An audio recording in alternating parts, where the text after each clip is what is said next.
Alrighty, hello every folks, and good morning. Welcome to a quick little follow-up here on the dragon video, namely about the Tiamat and the Bahamut. Now, this is something that I definitely should have covered in that video, so my bad in that particular regard.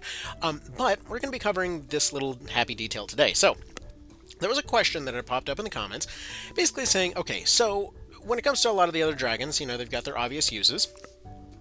But when it comes to something like the Tiamat and the Bahamut, they actually have a unique feature to them when it comes to their ability to actually use basic spells and what have you. Now, this is kind of an interesting thing because this is a feature that was requested. Well, basically wanted throughout the series, and never really ended up coming in because this was usually another unit's role. The sort of like heavy monster unit with some spell casting ability was usually the job of something else, or was just something that was just plain not even there. So when it came to a spellcasting dragon, it always felt a little weird that the AI had access to these cool little dragon types, but you didn't. It's like, well, what gives? Give me the cool dragons. So One Vision added them. Now, the question that I received in particular was, well, are they worth it? Because essentially, when we go and compare the numbers here, we see that in their particular case, the different dragons are going to potentially be better in, different stats or what have you. When it comes to these guys, their mental stats exist, but they're not exactly fantastic. So is there any real point to go for these particular ones outside of just novelty? And actually, the interesting thing about this is that, yeah, they actually do have a pretty interesting role to play here when it comes to their surprisingly limited but still useful spell access here. So, starting off with the Bahamut, this is probably the most obvious one, because frankly, having access to Dispel, some people keep around White Knights just for this. So Dispel by its own would easily be worth a slot all its own.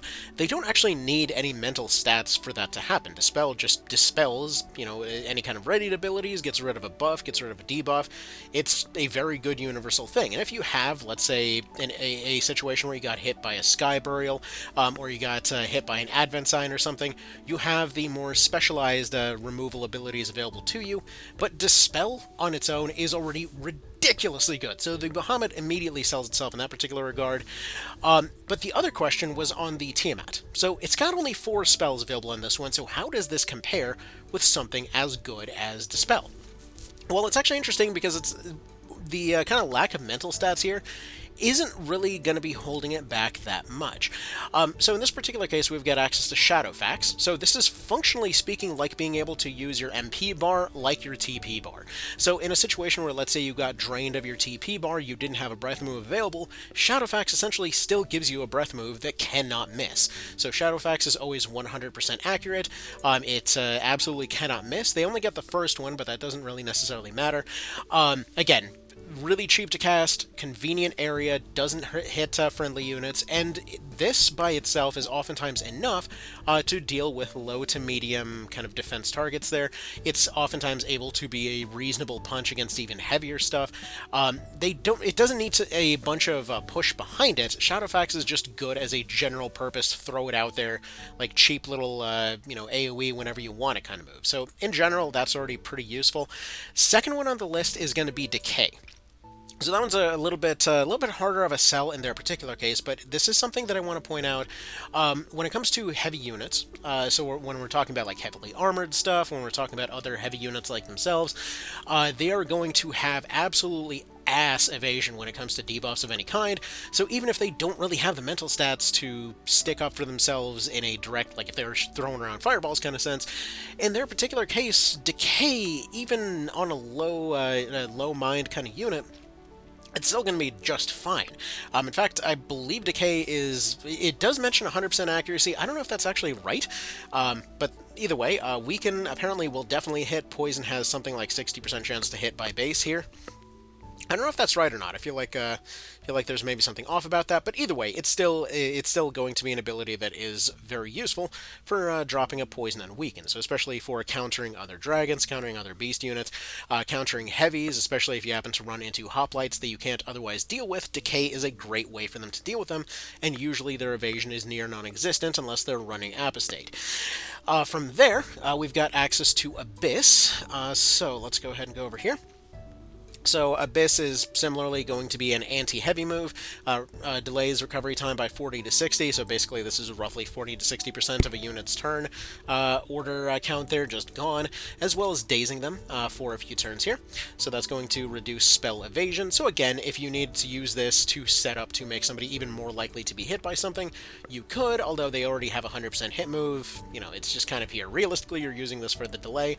So Abyss is already a great bullying move, and then lastly is going to be Dead Scream, which actually counts as illusion. So as we see right here, it's going to essentially give you a mind bonus, and it's checking versus intelligence and mind. So this is primarily going against the unit's mental stats rather than their evasion, and so this means that oftentimes this is going to be a lot easier to land than a lot of other abilities, seeing as it's mostly casters that are able to resist this kind of stuff, not evasive units. So like while evasive units can evade a lot of things, when it comes to anything targeting their mind, they're usually kind of done. Alrighty, that's going to be the first edit for coughing until I end up making myself dizzy. Fantastic. Anyway, yeah, point is this targets the mind. The mind cannot really dodge very good, so yeah. Unless someone's smart enough to just completely, mentally block that, it's actually going to be a really good move, especially against evasive stuff. And if I recall correctly, fear is one of those things that does cause a Now I forget what exactly affects evasion at this point. I know stun lowers evasion. Leaden has always lowered evasion. Breaking your legs is going to lower evasion, but with fear, I thought it raised evasion. I might be wrong on that. Either way, fear is still a good debuff. So if you need something gone, and it's a zoomy little unit, and then that might be your way to help deal with it. So, as far as these two dragons are concerned, hopefully this gives you a little bit better of an idea here that while they are as good as the other dragons in many respects, when it comes to their casting abilities, they are going to, well, be pretty darn solid. They're useful either support or suppression type of units here. Personally, I still prefer a lot of the other dragons here, but either way, those definitely cannot be overlooked there.